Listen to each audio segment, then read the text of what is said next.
You know that feeling, right? An itch you just can't scratch? It's maddening.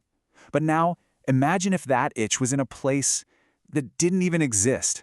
Today, we are diving deep into one of the weirdest, most fascinating mysteries of the human brain, the ghost itch.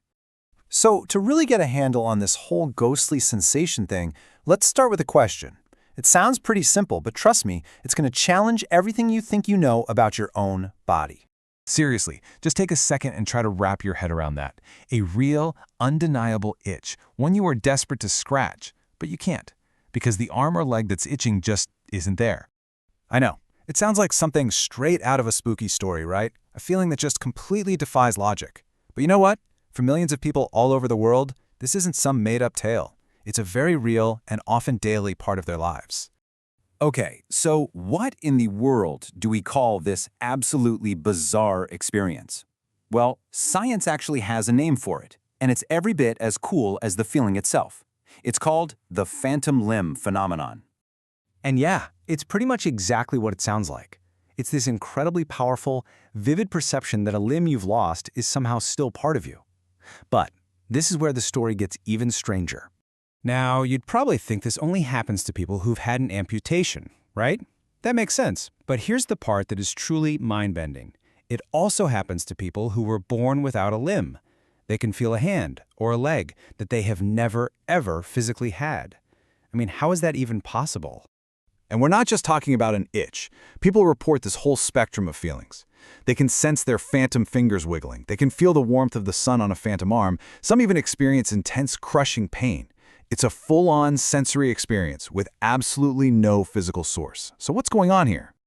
Well, the answer isn't in the limb itself, or in that empty space where the limb used to be. Nope. The answer is locked away deep inside your brain. It turns out, tucked away in all your neural pathways, your brain is holding on to this secret, incredibly detailed map of your entire body. And this isn't just some vague idea, It's a dedicated neural network. There are specific little groups of neurons that are responsible for your right thumb, your left big toe, the tip of your nose, the whole shebang. It's a complete blueprint of you. A really great way to think about this is to imagine your brain's body map as a super advanced GPS. It's got every road, every street, every single landmark of your body logged perfectly in its system. So let's break that down. First, the map gets made, either when you're developing or throughout your life. Then, a road, a limb, gets removed, or maybe it was never built in the first place. But here's the crucial part. The GPS, your brain, doesn't always get the memo.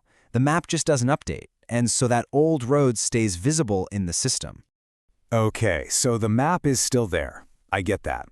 But an old map doesn't explain why you would feel something. Why the itch? Why the pain? Well, that brings us to the signals. So normally it's pretty simple. A nerve in your hand sends a signal up to your brain and your brain goes, an itch. But with a phantom limb, that part of your brain is still online. It's still listening for signals. But when all it gets is silence, it can't handle the void. So what does it do? It makes up its own signal. Think of them like ghost notifications. Your brain pings your hand expecting a status update. When it gets nothing back, it just fills in the blank itself. New message from hand. We're itchy.